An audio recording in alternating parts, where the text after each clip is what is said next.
Welcome to Not Milk Never Milk. Subscribe if you're lactose intolerant. In this video, I will show you how to make delicious turkey tails.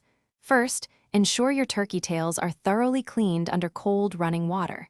It's also a good idea to trim off any excessive fat to make them a bit healthier.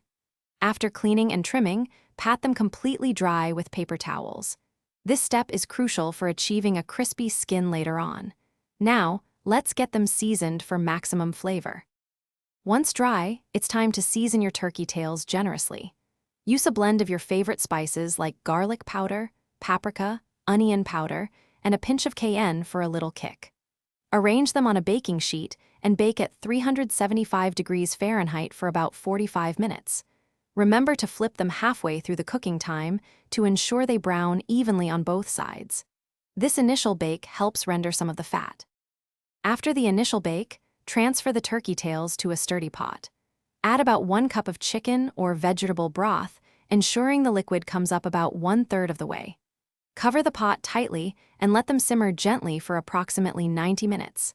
This braising process is key to breaking down the connective tissues, resulting in incredibly tender and juicy turkey tails that practically melt in your mouth. It's worth the wait. Finally, for that perfect crispy finish, remove the turkey tails from the braising liquid and place them back on a baking sheet. Broil them for 5 to 7 minutes, keeping a close eye to prevent burning, until the skin is beautifully golden and crisp.